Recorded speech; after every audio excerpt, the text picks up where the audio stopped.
Great. Welcome back to the House Healthcare Committee. Now we have Legislative Council with us to walk us through the changes in the bill that we requested last week. So I'm going to turn it over to you. Thank you. And good afternoon, everybody. Eric Fitzpatrick back here with the Office of Legislative Counsel, returning to continue conversation with the committee about H230, activating to implementing mechanisms to reduce suicide. From what I understand, the committee already took a look at the findings in the purpose sections. And in addition to that, the highlighted provisions of the committee amendment indicate where some changes were made, or are proposed to be made at least, between the previous draft and the one that you're looking at now. And the first few changes deal with the third section of the bill, which is the secure storage piece. You remember that's the section that requires that if you are in a premises where you know or reasonably should know that a child or a prohibited person is likely to gain access to a firearm, it has to be stored in a certain way. And that way, generally speaking, is separate from ammunition and in a locked container or equipped with a tamper-resistant lock or another safety device. There are some exceptions to that. For example, if the firearm is possessed by, under the control of the user, or child, self-defense is another exception. A child or prohibited person gains access as a result of an illegal entry. Those are the delineated exceptions, and then there's a criminal penalty that is sort of stepped. The penalty becomes more serious depending on the circumstances surrounding the firearm and its use, if it's actually gained access to. So that's where a couple of the proposed changes come into play. It's around the penalty structure. You see the way the bill sets it up, there's a fine of $100 for just someone failing to comply with the storage requirements. So regardless of what any result is of the unsafe storage, assuming there's nothing more serious that you'll see outlined in subdivisions 2 and 3, it's a $100 fine. But let's say that the firearm is accessed and then consequences are more severe. Then the penalty increases. So if you look at subdivision 2, that is a 1-year misdemeanor. So you have a 1-year possible maximum, I should stress that's a maximum 1-year imprisonment, maximum $1,000 fine if a child or a prohibited person gains access to the firearm and uses it in the commission of a crime. Now, you may recall that the committee discussed that second element there, which is now proposed to be struck. Because it had been that this increased 1-year misdemeanor would apply if the child or prohibited person got the firearm and used it either in the commission of a crime, displayed it in a threatening manner, or caused it to discharge. And there's been some discussion about that. Well, could that mean that the person just maybe even inadvertently caused it to discharge? So I think the approach was just striking. But I'm going to actually offer another option. And I took this from the testimony that was provided from Chris Bradley from New Hampshire. Many of he gave us 4 examples. A lot of them have in it some form of discharge. So the one from New Hampshire would say negligently or recklessly discharged. To get away from, I think the concern was, you just accidentally discharged something. But this would require that it was negligently or recklessly discharged. I don't know what people think about that. I could go either way. Can I ask a question? Are those terms that are defined, negligent and reckless? They are well defined in the law, both the criminal law and civil law. Negligence means lack of reasonable care. So it's the degree of care that a person would exercise under those circumstances. A higher level of criminal intent is recklessness, which means conscious disregard of a known fact. So it's not just that you fail to display reasonable care, which is what negligence is. Recklessness is you're aware of the facts and you act anyway. Negligence is more of you're not really aware, you're not aware of the facts, but under the circumstances, you should have been. A reasonable person would have exercised that level of caution. So yes, they're both, I think you could use the terms without defining them and be confident that the courts and practitioners know what that means. I think that makes sense. Yeah, I'm for it. In New Hampshire. just out of curiosity, would negligently mean taking a bottle and outside of a deer camp, shooting it? I'm sorry, I missed the last part of it. Negligently mean taking a bottle, like this. I got one, Oh, you need target shooting. and going outside and shooting at that bottle. Negligence is a very fact-specific concept. So depending on the facts, it's possible, that, what the surrounding circumstances were regarding taking the bottle out, setting it out and shooting it. Let's say,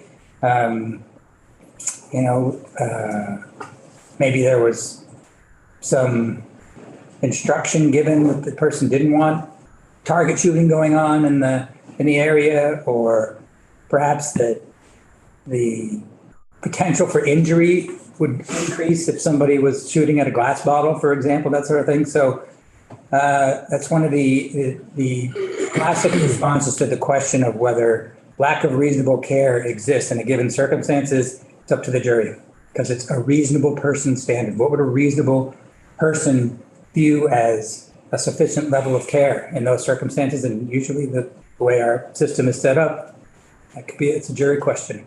Both people deciding, having to come to a consensus about whether somebody's conduct was reasonable or not. But it would be possible. And I might add to, just to,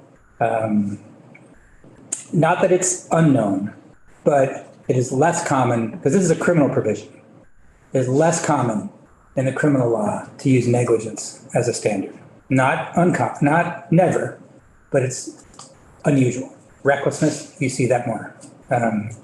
So would recklessly discharged be a higher level of standard to meet Correct. than negligent? Correct. So remove negligent from that and just say commission of a crime recklessly discharged or displays it in a threatening manner.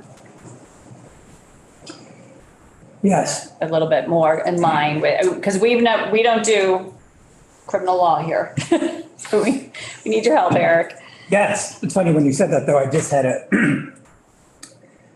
flashed on something in my memory that reckless discharge of a firearm, I think, is in and of itself, I think, is a separate crime. I just remembered that. That's good to know. But I'll look into that while you continue your questioning. Okay. Brian, and then Bobby, and then Daisy. So I don't know if this is related to this piece, and so I want to put it out there earlier than wait to this part of the bill, the penalties. And I don't know if this is going to be popular in the committee, but I feel like I need to put it out there, which is that I'm, and this is not a deal breaker for me by any means, but I'm uncomfortable with an $100 fine for someone just leaving something not safely stored. Like, I feel like we could say we want it safely stored, and if harm comes from that, then I'm okay with these additional penalties. But the idea that we would fine someone $100 if someone told on them for leaving a gun unlocked seems excessive. Like, I just think, like, I'd rather, I think that, and I think removing that, it may not win the support of people, but it does reduce the potential overreach of the government, maybe, or I don't know. That's just my opinion. I don't know how others feel about that.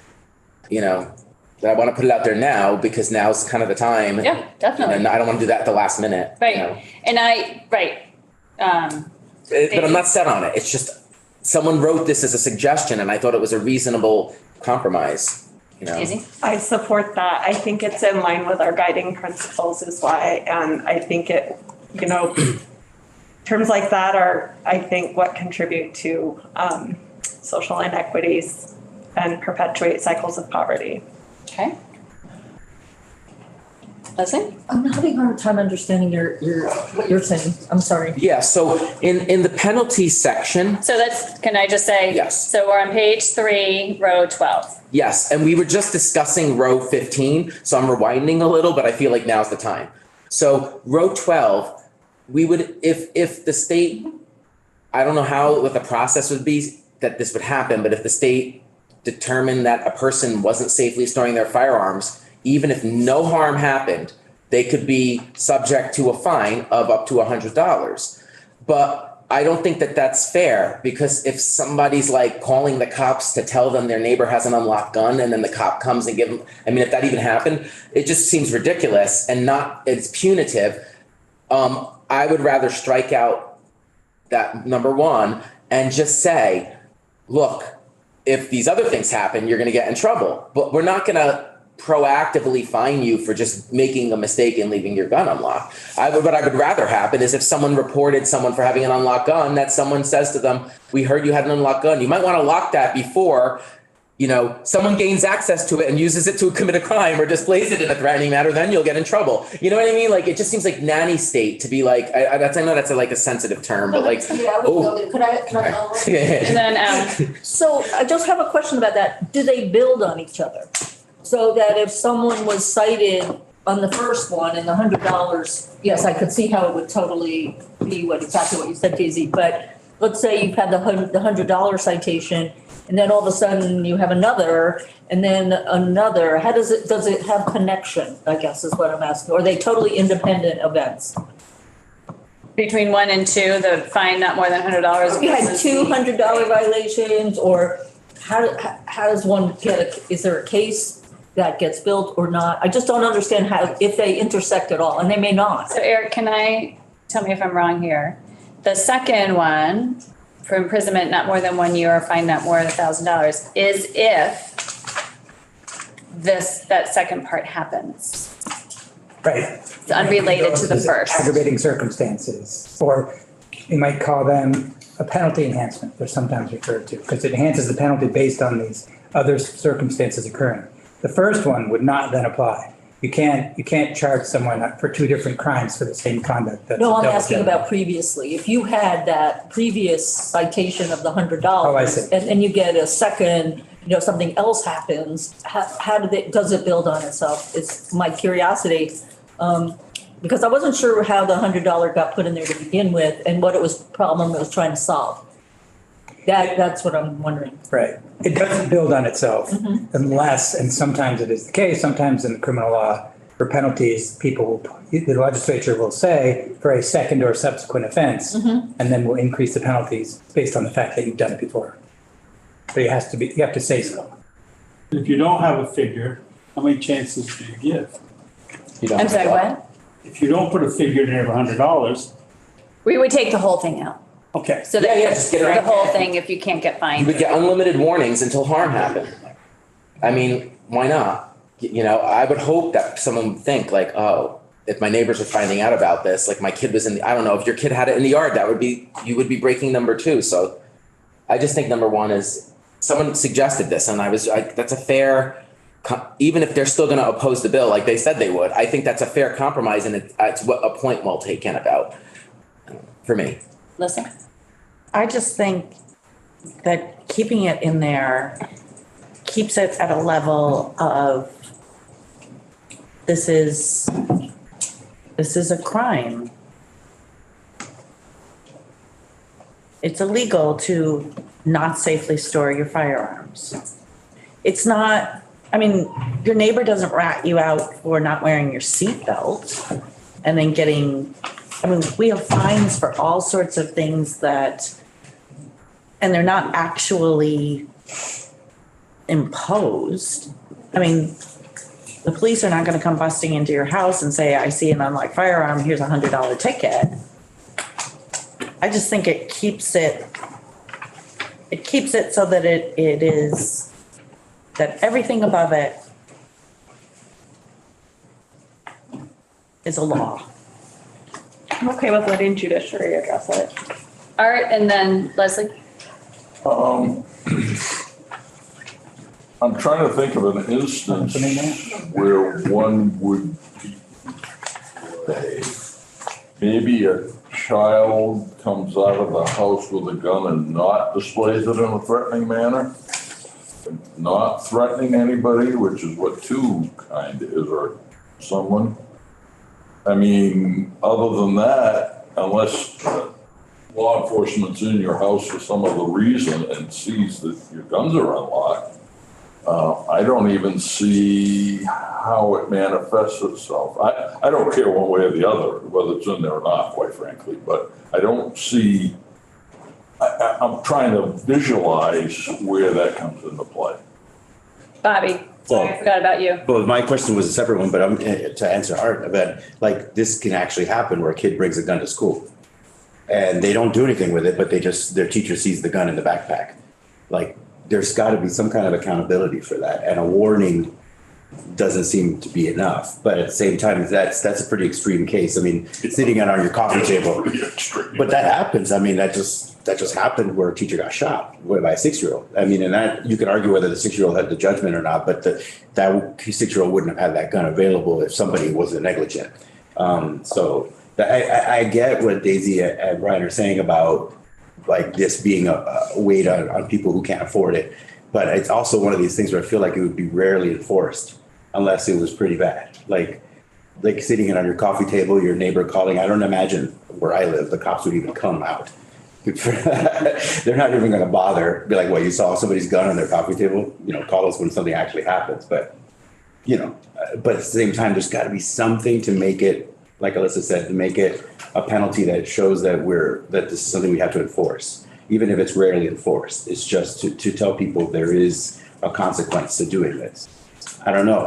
The $100, I think nobody has $100 kicking around, but it's not an exorbitant fine. I feel like, given the dangerous nature of the circumstances, you know, we get much more fines for speeding tickets, you know. So, but I don't know. Okay. So can we stick to this, and then I'll come back to you for your question? The question was about the negligence, reckless. Okay, we'll come back to that, Brian. Yeah, so, I mean, like, I wanted to give some examples of how this might be abused, but then I also thought of a solution after what Bobby said, which might be, instead of striking number one, adding to it and saying, fine not more than $100 if a child or prohibited person gains access or something like that. So in other words, that covers situations like what you're talking about, which is the gun gets out of your hands because you left it unsafely stored.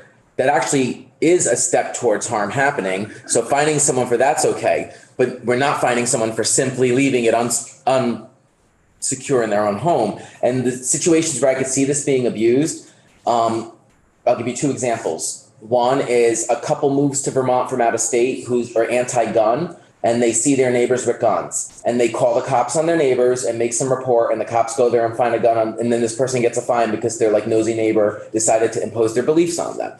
And another situation is like a black family moves in next door to a white family and the white family sees them with a gun and calls the cops and says there's black people with guns next door, and then they show up and then they get a fine. In both those situations, one involves maybe class, one involves race, someone's bias could lead to someone getting in trouble because they take action. So that's why I think it's silly to have a fine simply for having it like not secure. But if we added language like fine not more than $100 if a child or prohibited person gains access, that's different. That's saying if the gun shows up at school in a bag, even if not displayed, there still can be some accountability. I don't know. So that's my thank you for hearing me out. No, this is great, Leslie. This is why we're doing That's this. helpful because there's no if. So in B1, it says not fine more than $100 period, but the other two say if a child or prohibited person, if a child. So I think I'm agreeing with Brian that not fine more than 100 if there's another step. I get we're aiming for safe storage, so the idea, but having it connected with 2 and 3 doesn't make sense to me. So if we go back, thank you, Alyssa, if we go back to page 2, row 15, 16, 17, and 18, and Eric, you need to keep me honest here. That $100 fine applies only when a person has not stored or kept a firearm within any a person shall not store or keep a firearm within any premises that are under the person's custody or control if the person knows or reasonably should know that a child or prohibited person is likely to gain access. So an example of my neighbor's mad at me and they see a gun laying around and they're gonna call the police and the police say you're fined $100. If there's no children in the home or a prohibited person, would they be fined that $100? No. Unless, I'll make one said, no children home unless, I mentioned the same sort of fact pattern last time. Unless the person had nieces and nephews who visited Right. every Saturday afternoon or some situation where they should know. But absent that, living alone, not having something like that, no, it doesn't apply. So back to page 3, row 12, adding fined not more than $100 if a child can we tie in the prohibition in A1 to that row, to that line item? The line item of, 12.1, the fine not more than $100. I think the concern is the fact that the prohibition is on the page before. It loses sight in that people reading this bill think, oh, I'm going to be fined $100 if I don't secure my guns under any circumstances. And I think our bill is saying it is only child or prohibited person reasonably deemed necessary, or what we just said. Does that make sense, Eric? so you're thinking not the language, if a child or prohibited person gains access, you're thinking more tying it to the. I want to leave everything the way it is, but just add a section to find not more than $100 so that people are clear it's related to the prohibition. It's not that anyone will be charged $100.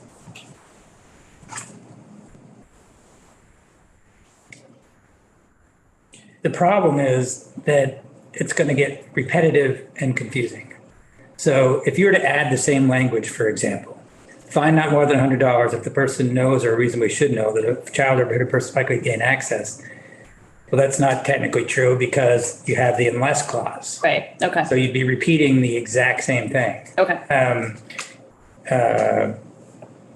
And I think part of this is what I always struggle with sitting in this chair is how the legislation has to read. Yes. Which is sometimes extremely confusing, but Yeah. I want to give Topper a chance to talk. But Brian, are you and Leslie comfortable with the fact that that $100 fine is only if they have violated the prohibition, which is that they should know or reasonably should know that a child or prohibited person is likely to gain access? Yeah, I think when Alyssa pointed out that it refers back to there, I realized like, oh, that's why it's not repeated. And I don't want to waste time like thinking of every possible situation this could be abused because there are many, but like it's not a deal breaker for me. I was Okay. really just thinking like, is there a way to make it so that people clearly understand this isn't about the state trying to come into your home and excessively regulate your life? It's trying to make sure that that people take personal responsibility to secure their weapons so that others don't get it. I mean, that's really what it's about, you know? So as long as that's really clear. Okay, So. great, Topper. I'm gonna go back to something I said earlier. The prohibition within any premise, I mentioned that previously. That can mean almost anything. Can you say where that is? It's on But you're defining premises. line 15 and 16 on page. Okay, thank you. And I think we had a definition of premise, right? Well, I did some research on it for you to think about what Great. you want to have a definition. Okay, so we'll come to that next. Yep. 1 second, Okay. Topper. Okay. Leslie, are you going to something different? No, Okay, I'm still here, sorry. are you still on the fine or the I'm still on premise? line 12. Okay, go ahead. I guess you're saying it would be repetitive if we did say there was unsecured guns or children could get access. But we do say in 2 and 3, if a child, and we do say have if clauses after that. So I'm not clear, I guess, why we can't have an if clause. Because it in 2 and 3, the if clause expands it to the commission of a crime, displaying a threatening manner. And then 3 is causes death or bodily injury. I'm going to take the guidance of the Ledge Council on this one. All right, so negligent or premise? Can you hold yours? Sure. Premise. Before premise though, did we go, is the negligent, did we? Okay, let's go. It causes it to discharge. Is that- Yes, I think Bobby wanted to talk about that. Hold your thought. And I just ask you mostly, but so negligence and reckless and with Topper's example of the bottle.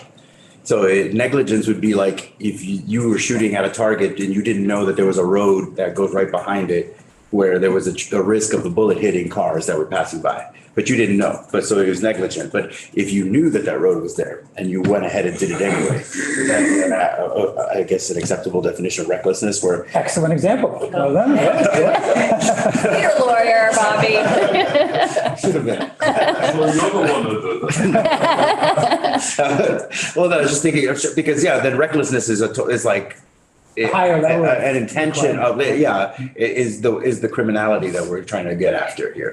And I want to hear what Eric has to say about that. And I'm also perfectly fine leaving it out. And then when we do an introduction to judiciary, say that we had this conversation, because they're the ones that really understand this language and the law around it. But go ahead, Eric, on the next. Just I was going to follow up on that, but it's sort of, I'm going to throw it back to you guys, unfortunately for you. But so I looked into this a little bit, and what I was remembering about the existing statutes, as it happens, the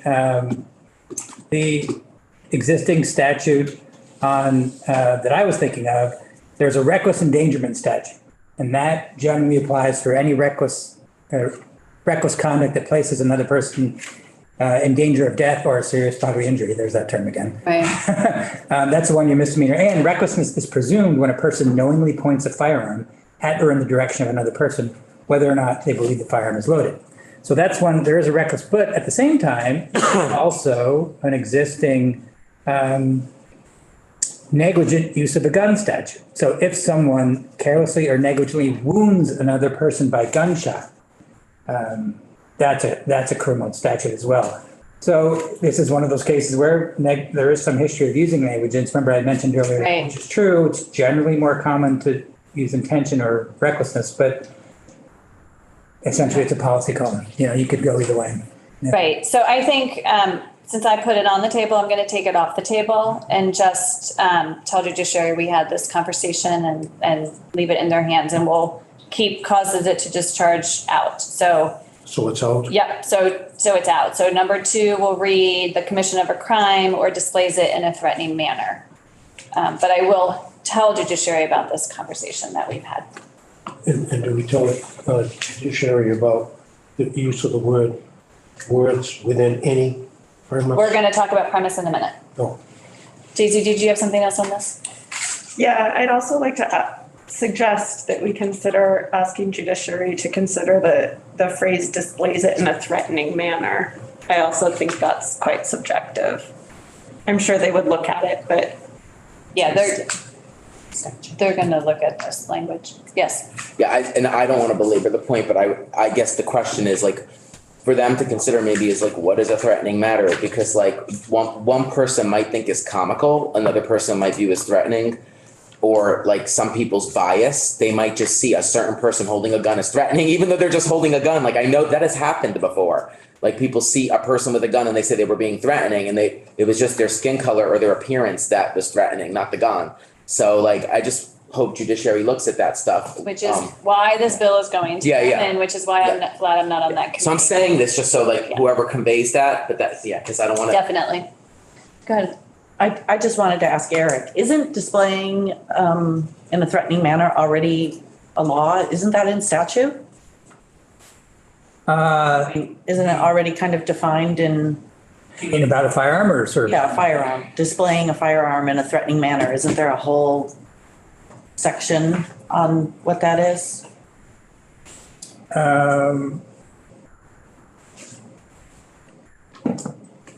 I don't know that there's a specific offense, but I know that there was the, what we were talking about, the reckless endangerment certainly would apply in certain circumstances to displaying the firearm in any kind of manner that might be threatening.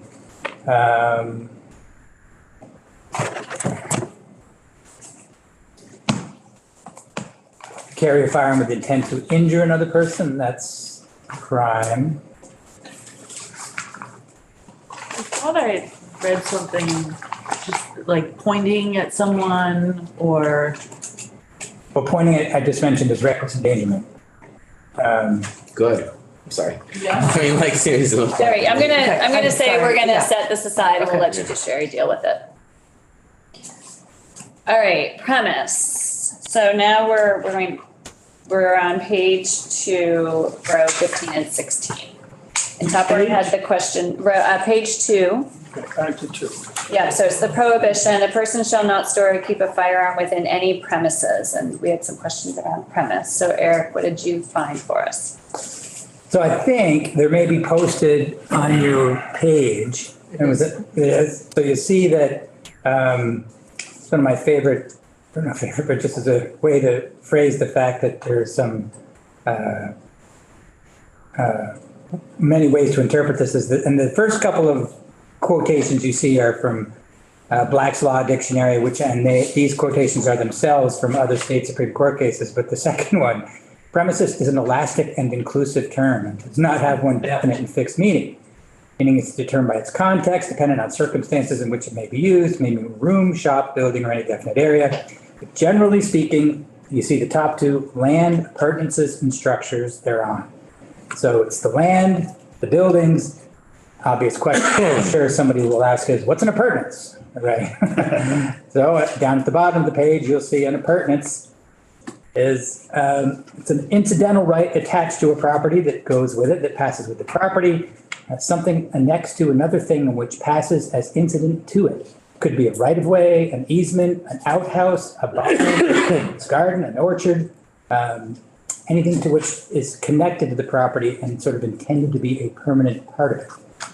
So generally speaking, that's what premises is viewed as. You'll see I noted that there are found premises defined in 4 different places in Vermont statute already. One wasn't particular. But one thing I think you've noticed about the definitions, they all kind of reflect their context. It might change a little bit depending on where the definition is in Vermont law. So with respect to burglary, premises, in addition to their common meanings, any portion of a building, structure, or premises, that's not very helpful to define it by itself. It differs from one or more portions of the building, structure, or premises. The mobile home statute defines premises, land and structures thereon, which contains, that's bullshit. Mobile home parks, premises means a mobile home lot, part of a mobile home, and any part of a mobile home park. For VOSHA, it's land and the structures thereon, which contain a place of employment, seeing again how the definition often turns on the context. And the residential rental agreements versus dwelling units. So I think that sort of what I take away from that is that courts are very familiar with this term. And you can choose to define it, but if you don't, then it will not be an unfamiliar term to the courts. It's quite common in many areas of the law. So it will be defined by its context. If you want to be more specific, you can, but I don't think it's required either. The term is used frequently in the law. As you see, 4 times it's defined, other times it isn't. And you could leave it to, it's one of those terms also that has a relatively common, as you can see, dictionary definition as well, which the Supreme Court has often said, when the legislature doesn't define a term, we look to its common ordinary meaning. So they have said that over and over. And so whether or not it's a policy matter, you may think that including all other buildings is exactly what you want to do. That's the point is, you don't want to be able to be in a situation where someone could get out of the storage requirement by putting the gun in the shed, something like that. So it's a policy call, that part of it. If you do decide to define it, I mean. But deciding not to define it is also perfectly legitimate. Because it is well known within the. Well known, yeah. Bobby?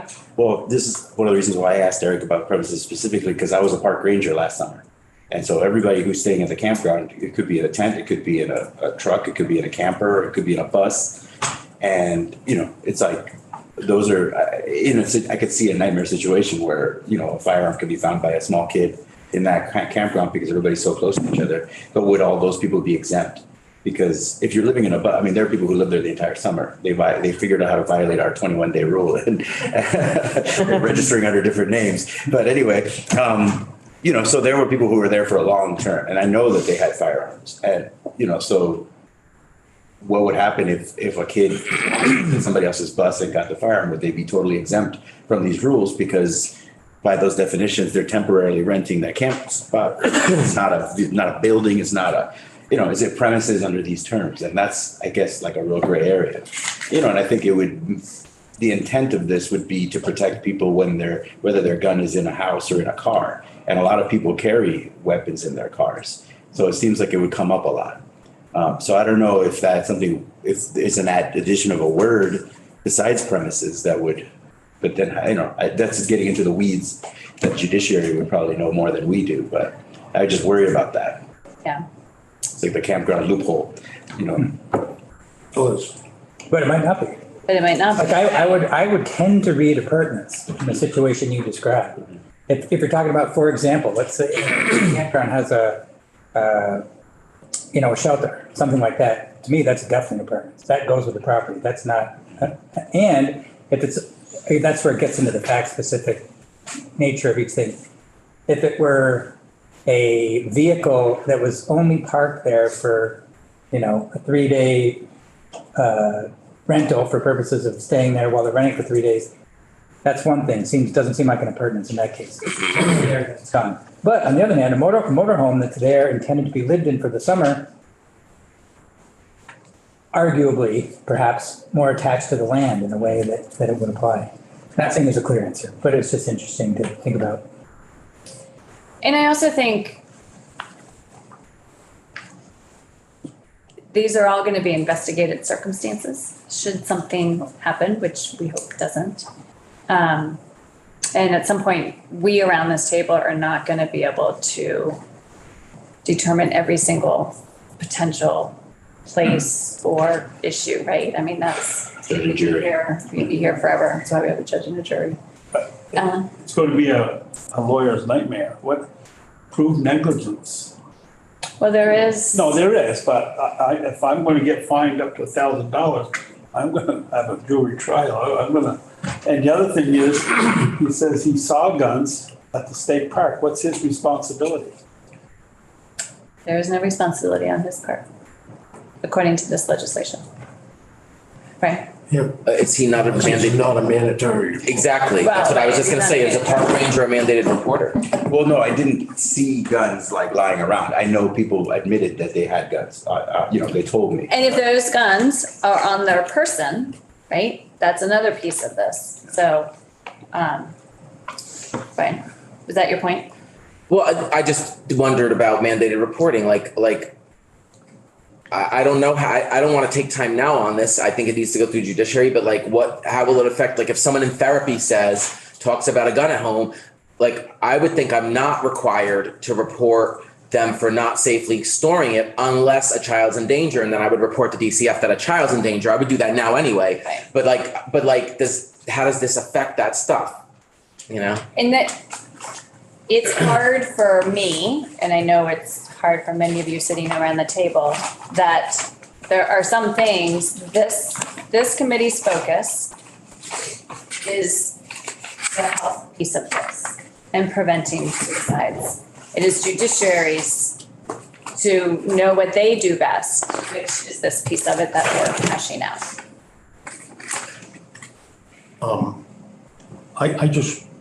I agree with you, Lori. I'm really concerned about some of the way this bill is written. That piece about premise, because I can give you an example of a hunting camp.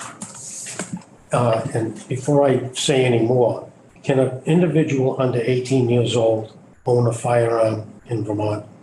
I don't know the answer to that. They could own a rifle, I believe. I'm not sure. I'll double check the handgun. I think it might be under 16 that handguns are prohibited, but they can't purchase it, but they They can own it. Yeah. Okay, now I want to just do a scenario for you. I'm at hunting camp. My son's under 18. He has his rifle that I gave him with him. A game warden coming in is going to see the gun is not stored in the box or a safe or any of that kind of stuff. And it's his gun. What's the game warden's responsibility in that case? I've violated some of the things that are here. and I'm thinking of the Vermont culture, the way it is as we sit at this table. Are we setting people up to be arrested?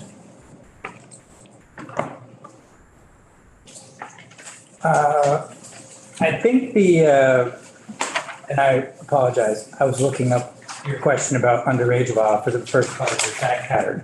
So I didn't hear the very first part of what you said. But I think that I'm not sure about the law enforcement responsibilities of game wardens, but assuming a law enforcement officer, if they view eyes on a violation of the law, it's possible for them to issue a citation. Yeah. Oh, if they walk in the door, and this has happened, you know, game wardens are walking around all the time when hunting season is on. And the rifle is hanging on the wall. The clip may be out of it. In some cases, I know that those clips were not out of the weapon. But anyway, in that situation, I do not have those, it's my place. I do not have those guns, all of them, stored in the proper way that it's outlined in this bill. Right. So to me, I'm liable. I've broken the law. If it's a place where you know that kids are going to be. Right. Yeah, Yeah. my son's under 18 and he's there. Oh, okay. My daughter's there. Mhm. I know they're there. They were there. So I'm the guy. I'm trying to teach my kids the way we do it in Vermont. And they've passed the safety course and all that stuff. To me, I'm setting, if I sign this thing, if I agree with this, I'm setting people like myself up to get in trouble. As it's written now. In narrow circumstances, potentially, yes. Because potentially something could happen to someone at that time. Well, as it's written, as it's written now,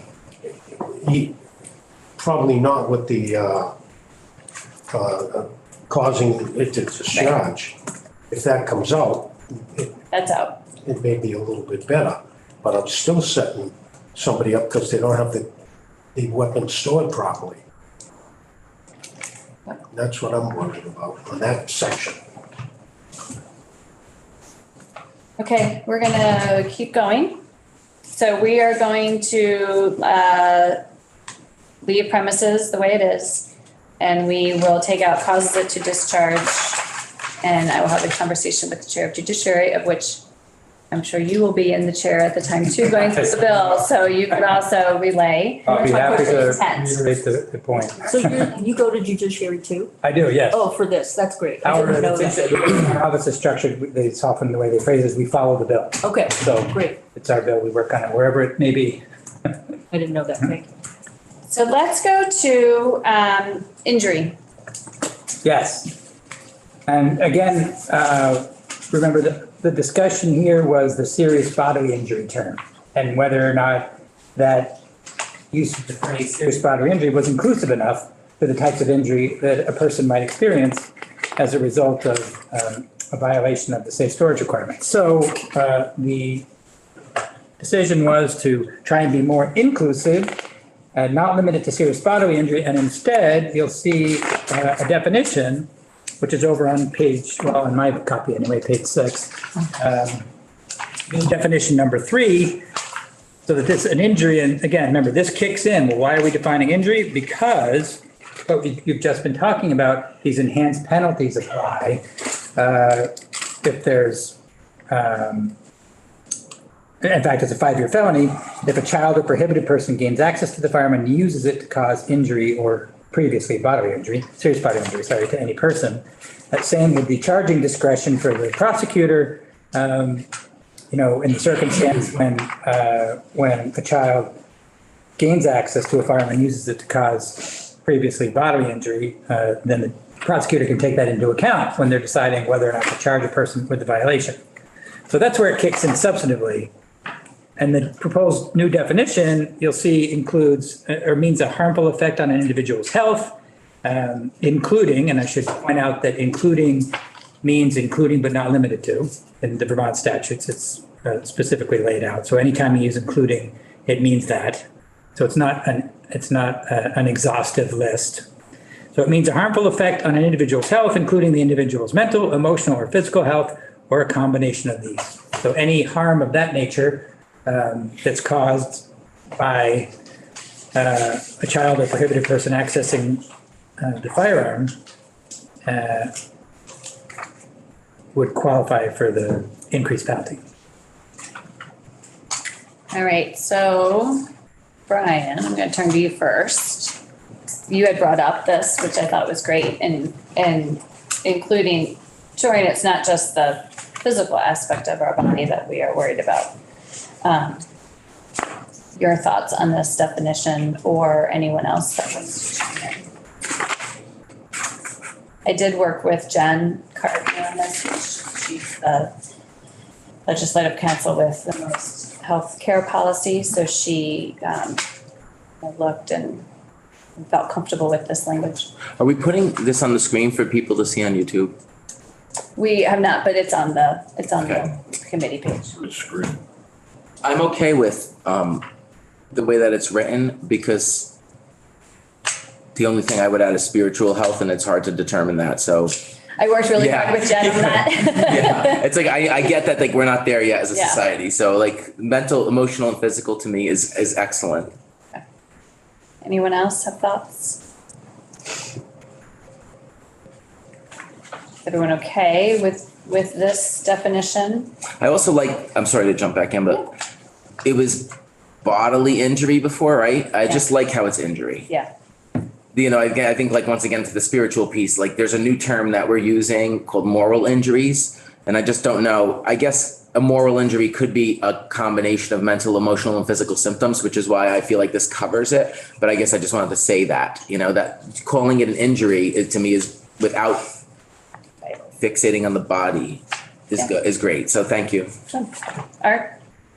Yeah, and this is more a comment than an agreement with what we're doing. Because I have to tell you, quite frankly, I'm turned out of the whole thing. Only because I'm looking at the legislative purpose on page 2.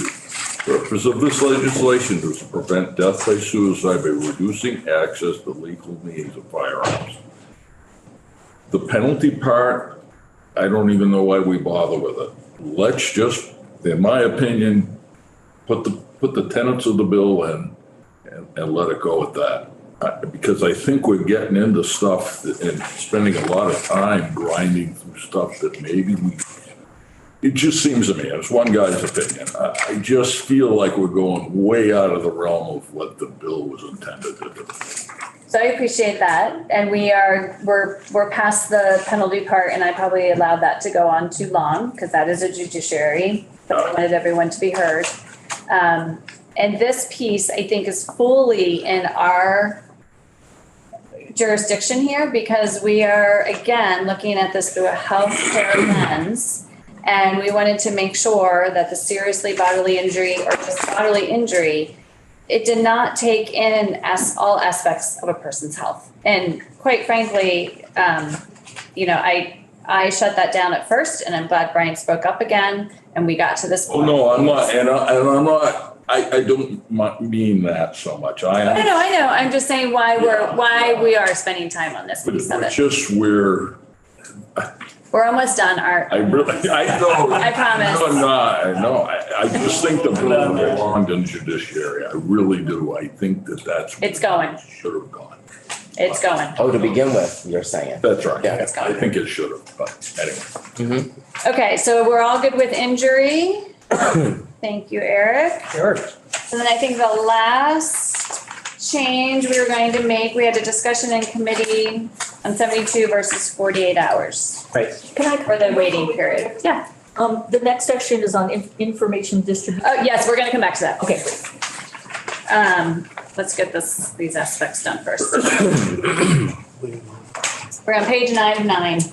Can I just, before we move on, is there gonna be a break soon or should people just go if we need one? Just go if you. Okay, thank you. Yep. Yeah, then I won't wait. So we have Eric. All right, all right. We should, I mean, I'm not gonna say we're almost done. Yeah, exactly, so, okay. We'll just push through. So there was quite a bit of discussion in the committee, and we did not land on a place between 72 and 48 hours. So I'm happy to allow a conversation to happen now, or we simply do a straw poll.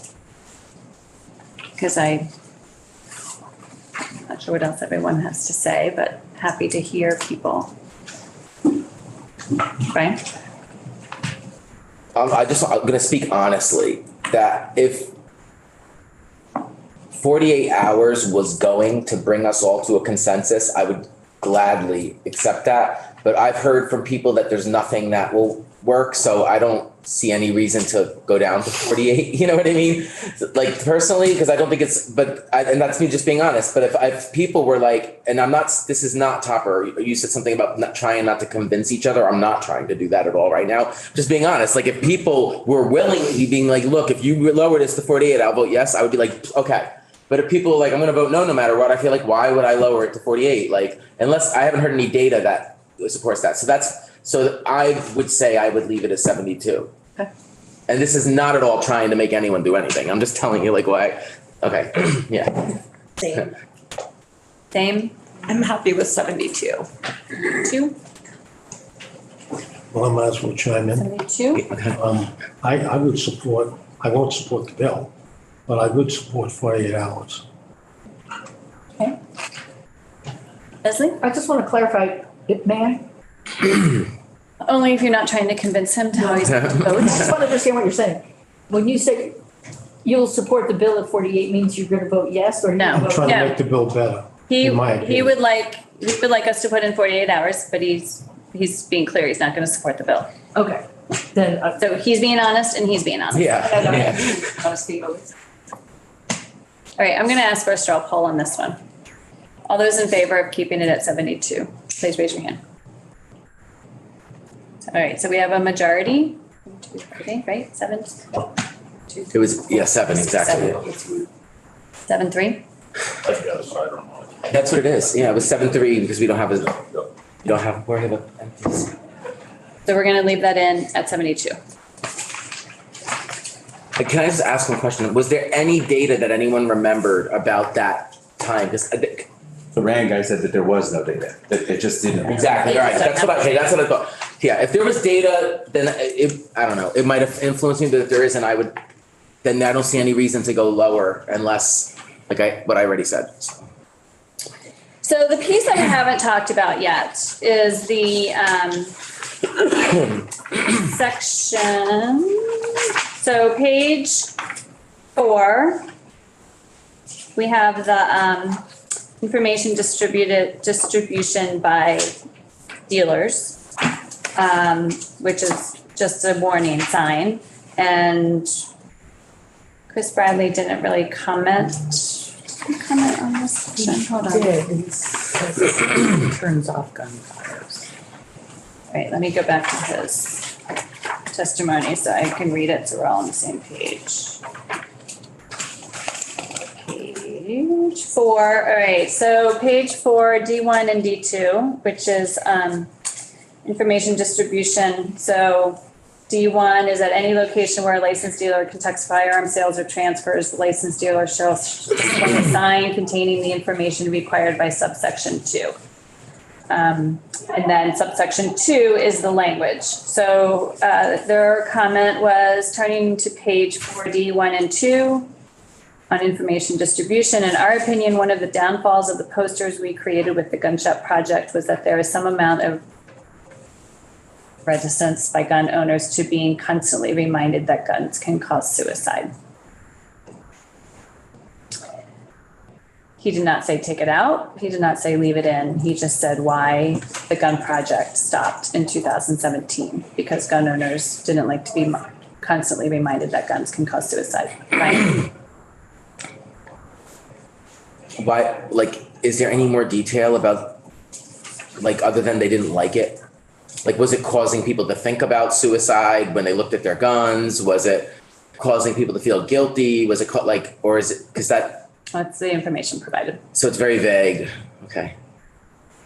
Lori, do we know when the funding for that stopped?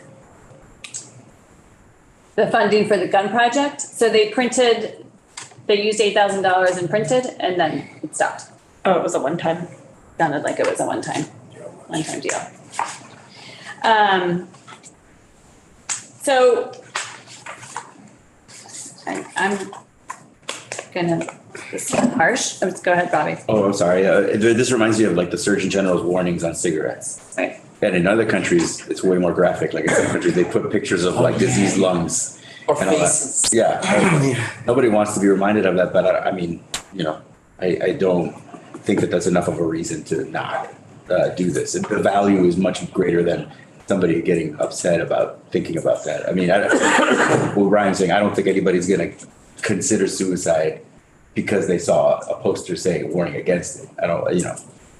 And I don't think he was saying that, but I'm just saying that. I just think that that was annoyance. What do you call that? Like, that's not enough of a reason to not do this. So I wanted to add to that too. Like, I don't disagree. I think like we are talking, and maybe it's not going to be in this bill, but we were talking about providing sellers of firearms information to give people with firearms to direct them to the resources if they're suicidal or homicidal or whatever, need mental support, mental health support. So I feel like it's one thing to like shame someone and make them feel bad, like to say like buying this could have harm. But if we're like buying this can have harm and here's where you can get help, I feel like that's a really good message. So if we can't do it in this bill, I think we should do it. But the idea of like, maybe people didn't like it because they felt like they were being shamed. But if we do it differently and it's more about educating them, I don't know, maybe they'll like it. I don't know. I directed to like 988 resources. Yeah, exactly. Just like what that poster is, like talk to a friend or something like that, but we can do a little more robust. Yeah. Like preventative stuff. So the language in this section, again, it requires the licensed dealer to put up a sign. The sign shall be posted so it can easily be viewed by persons purchasing or receiving firearms, and the sign shall not be removed, obscured, or rendered illegible. If the location where the sales or transfers occurs, the premises listed on the dealer's federal firearms license, an additional sign shall be placed at or near the entrance to the premise. The sign would be 8.5 inches high by 11 inches wide, shall contain black text at least half an inch high against a white background. That's just to make it readable.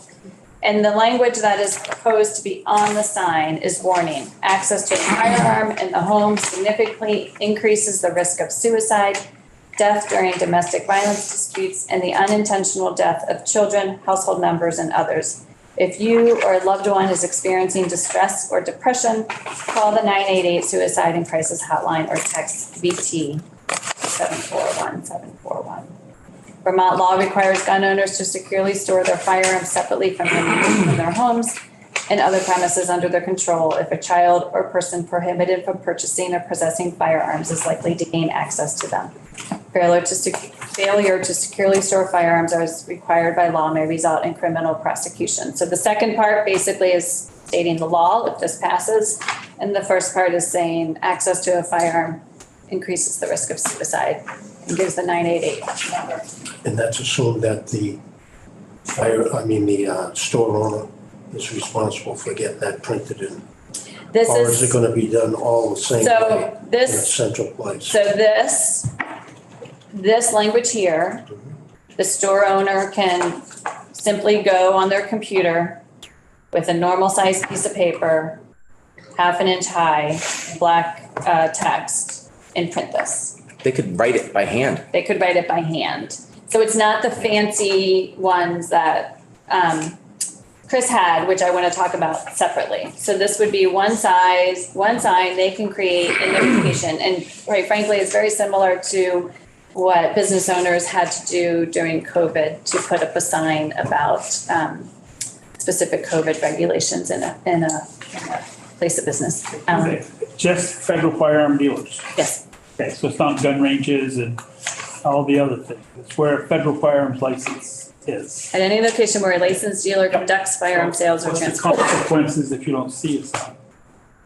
I'm sorry, what's the what? What's the consequences if they don't? There's no consequence. We are asking them to do this. Leslie? I'm just wondering about the sign itself. It says 8.5 inches by 11, and wondering where that comes from. And if it comes from public health science, which I, It doesn't. It comes from, this is a piece of paper that someone can print off their computer and provide this sign up on the, but if the Vermont Department of Health used it for their communications, would it give it more validity if it says as per Vermont Department of Health recommendation? so that can be the second piece, which we're gonna talk. This is simply. Okay, I just this didn't is- understand that if it was based on some public health science. No, it was based on the fact that we just want them to post a sign. Okay. That says, firearms increases the risk of suicide, 988. So that if someone is standing there for the purpose of buying a firearm for suicide and they, maybe by chance, they'll see the 988 number and take a moment. All right. And this is just my opinion, but to me, for an owner of a gun shop, a place that has to put this up, it just showed me walking by it every day that everything I do is a piece of garbage. All these bad things are gonna happen if I sell the product I like to sell to a law-abiding hunter, to the kid at Dick's who had not a kid, but a young man at Dick's selling hunting rifles to somebody. He's got to look at this all day. I think that's over the top. I would not word it like this. Something is good, and maybe a paper with the gun is fine, but just to have to feel like what I do is shown in a negative light totally with that, but that's just my take on it. Thank you, Art. Yep.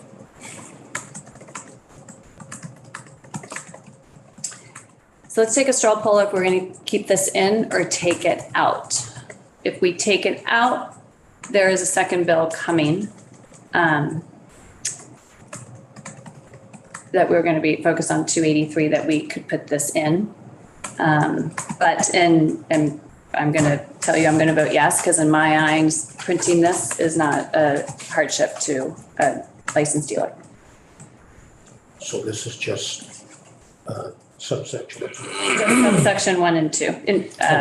One and 2. So 1 tells them why they have to do it, and then 2 tells them the language they have to use. Bobby and then Leslie. Can I just mention, there's something funny to address what Art is saying. Every restaurant that sells beef and seafood has that thing in the menu that says undercooked meat might cause foodborne illness, but I don't think waiters, feel. Yeah, but that's illness. Yeah. Big difference, in my opinion. Yeah, just saying, I did it, it's just a warning, but. Right. Or cigarette packs, but I'm just not sure. I haven't read 283. So I just want to understand the reason to have it here and not there, and what we gain by it here as opposed to there. I just want to understand that. So having it here, this is the legislation that is putting in place all of what, when it comes out, the majority of the committee will agree is what we need to do to prevent suicide by lethal means. This applies that language, it applies specifically to lethal means. As opposed to 283, which is going to be. Does not apply to lethal means at all at this point. Okay, thank you. But 283 is educational. Yes, and 283 is the second bill that we as a committee can do what we want with. Just because it comes in the way it's coming in doesn't mean it has to end that way. But yes, that is more of the educational piece.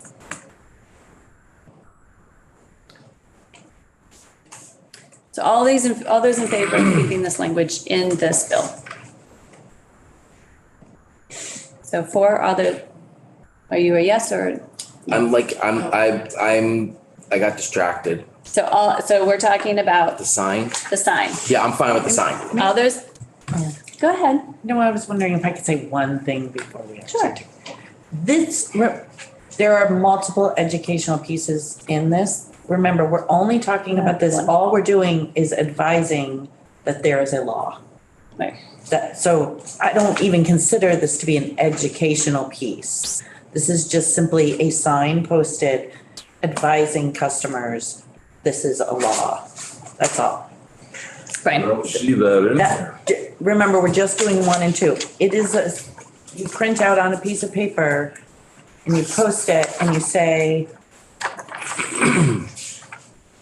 Vermont law requires gun owners to securely store, posted pursuant to 13 VSA. That, it's just a posting that it is a law. This is not an education piece. I just wanted to put that out there before. Well, I mean, it is a bit of an education piece. Well, because it there is the beginning of it. Yeah, it is. I would say it is an education piece, and it's also posting of the law. Art. Lori, I just want to make sure I know the language we're talking about here. Yeah, so, End of page 4, line 18. yes, Up to 2 on page 5. actually, page 8 on page 5. Line, last line. Line 8 on line page eight. 5. I'm sorry. Okay. I'm sorry. That whole thing is going on. Yes. Yeah. The first part is the warning Okay. for someone, and then the second part is that it's a law to secure Okay, store. all right, okay, I misread So- that down to the. Yeah. So we are educating people who are coming in to purchase a firearm, that it is a law for them to store that firearm. Then, in my opinion, I'm gonna vote no on this if it's the whole thing, but if it was the bottom piece from 3 on down to 8, I would vote for that. Yeah, I'm kind of with Art. I can't vote for that whole thing. I feel like health communications is an expertise and we have skilled people to work with us on that. And I don't feel like we have the expertise to communicate it in a way that could have the intended impact. Any more discussion? Now I'm confused again. Me too. Okay, we are voting. I thought we were voting just on the sign. We are voting on a sign. Can I just read this? Yeah.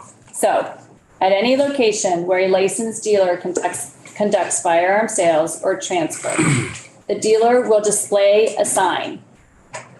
The sign will read, warning, access to a firearm in the home significantly increases the risk of suicide, death during domestic violence disputes, and the unintentional death of children, household members, and others.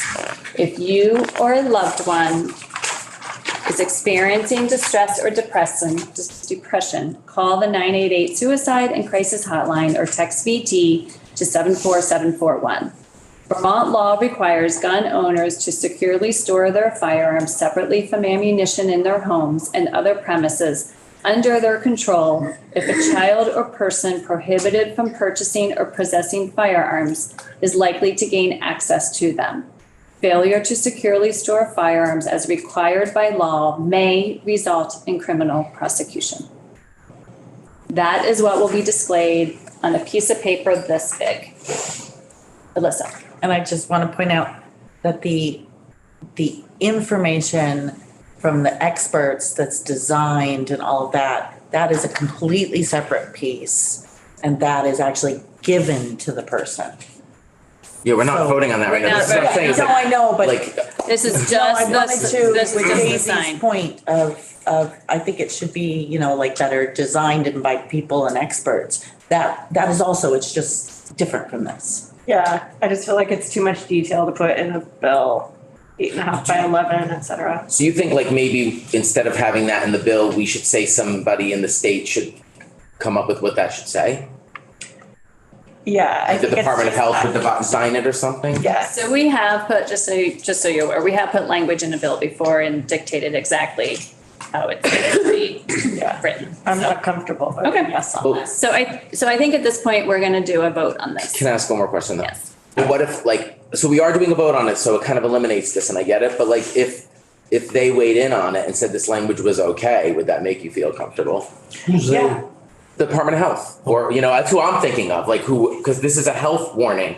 That's what this is. So that's who I think, if they, so I don't know if we could get that quick enough. Like if in the next hour, they could call in and say that this is fine, because I just think if that's what you're getting at, I'm gonna vote yes no matter what, because I think it's acceptable and it can always be fixed down the road. But like the judiciary or the Senate can fix it. But like, I hear your concern, is what I'm saying. My concern is also accessibility, right? Like that is a lot of language to put on an 8.5 by 11 thing and have 10 feet from a cash register. And when you think about people who come in that might not have the greatest eyesight. So we're talking about intended impact, who's even going to be able to read that, right? So when you have health communications experts, they might be able to perfect it. So I'm going to vote no on this. Okay, Topper? My opinion, by adding the last part here, Vermont law, and it says at the end, failure to securely store firearms as required by the law may result in criminal prosecution. That to me has nothing to do with health at all. And so it's not a health warning when it has that paragraph in there. Okay. So that's why I'm going to. The other parts of it, they're not bad at all. I think they're appropriate. But I won't vote for it because of that last piece. Alan? If this bill went through without these, can the Department of Health put those out on their own? Does this have to be in a bill? It does not have to be in a bill, no. My question is a little different, which is if we come up with something better or the Department of Health comes up with something better in a different bill that we're working on, could there be something in that other bill that says this sign will supersede any Yes. other requirements? So to answer Daisy's, this is just a starting point, but we can add in another bill, we have better signs, and if you put this sign in, you're no longer required to put on this sign because we have a better one. Does that make sense? I don't know. Like this is just like a placeholder sign until we have a better one designed. So I'm going to say yes to that. And in the effort to not try to convince people to vote, I'm going to suggest that that's the end of that. Well, when I'm working on a bill, I try to make it the best I can coming out of here. I'm not relying on anybody else to do anything. And that's like me saying, okay, we'll find out what's in this bill after we read it. To me I'm reading it. I don't think it should be part of here. And I'm not trying to convince you to vote any other way. Okay, we're going to take a vote on this. All those in favor of keeping the warning in, the language in around the sign that should be placed at a licensed dealer. All those in favor, raise your hand. 2, 4, 5. Those opposed? Of course, it's 5. Okay. What does that mean when there's a tie? Does it fail or pass? I don't know. What does it mean?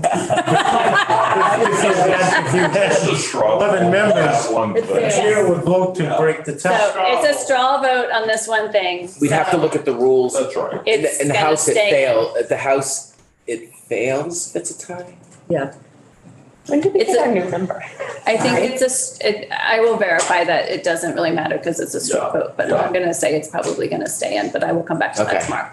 So the next piece, which is,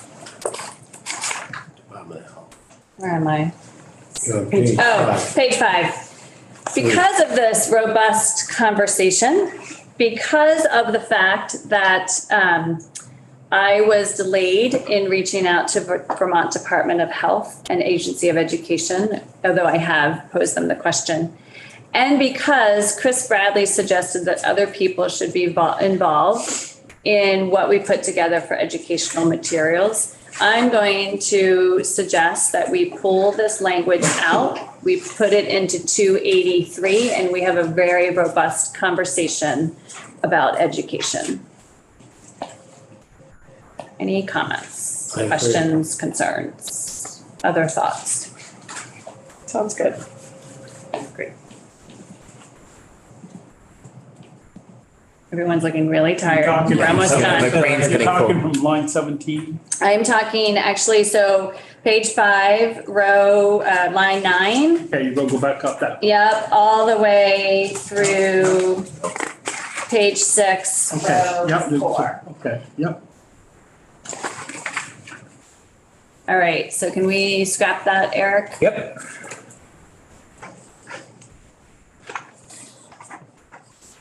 All right. We have gone through everything I think that we had outstanding. Thank you. I know that wasn't easy. We will have a clean version, Eric, tomorrow before 1, correct? Yes. Okay. We will have, Changes, unless I'm missing something, really. I'm just striking that section and Yep. the 72. No, Lori, Right.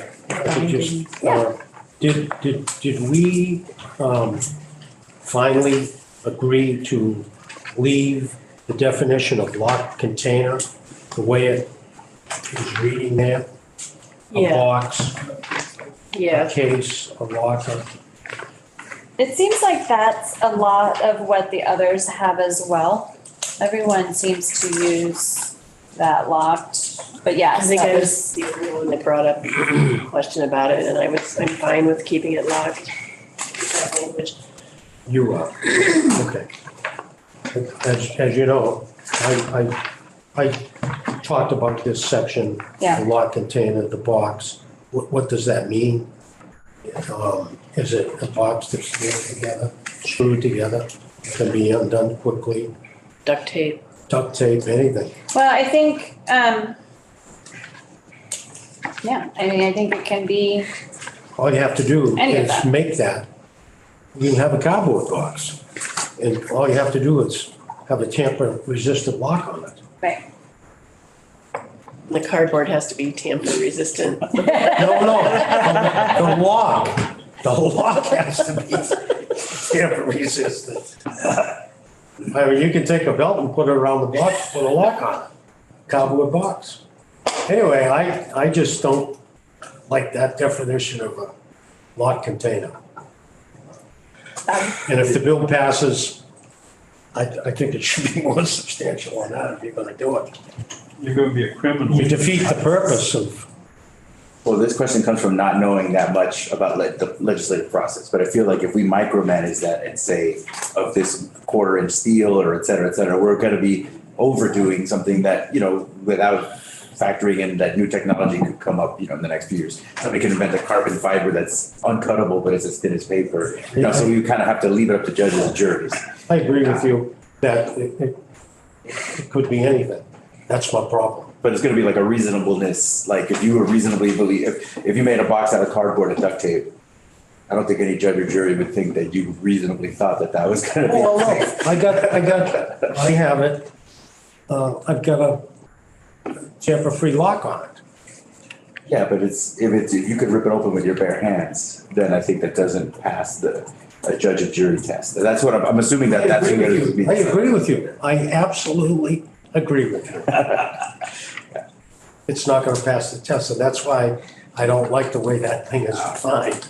Because a box is the same thing to me. So you want I more. can unscrew it. Yeah. Hmm? You want it to say more. If you're gonna lock up a weapon, then and protect it, then you need to say it's gotta be a legitimate gun safe or something like that. Because none of these other things, in my opinion anyway, protect that firearm. And I'm not gonna be sleeping with that firearm anymore. I've done that enough. Well, I've Keep seen your hands locked. on websites promoting the gun safety, there's standards, like there's an FBI standard, or like even I saw like a DEA standard, like there's certain guidelines. I don't know if there's anything that we would defer to. That's what we'll have to do. We'll say, That would- at least according to the minimum standards set forward by the insurance agencies or something like that. And I'm sure that's not gonna be a box. Do you have any comment on this locked box definition? No, I think it's the only comment I'll make is that it reminds me, and something the chair said earlier reminded me of this too, when you were talking about the inability to anticipate every conceivable fact pattern. Reminded me of one of my favorite things that one of my law school professors said, and when we were taking a class in statutory interpretation, he said, remember the life is rich principle. The principle is that life is rich, and you can't anticipate every conceivable fact pattern, so you can't legislate for everyone. And you kind of every conceivable way that life might throw some curve at you. So to some degree, you have to accept some level of generality, because if you think of 4 different ways that things might unfold, there'll be 4 others you didn't think of. Right, exactly. Anyway, he always reminded us of that. Don't forget, the life is rich principle. Could have told us that like 3 hours ago, Eric. Just kidding. I sat on that one for too long, sorry. And I think on that note, I'm going to say we are done for the day, and we will see everyone back here at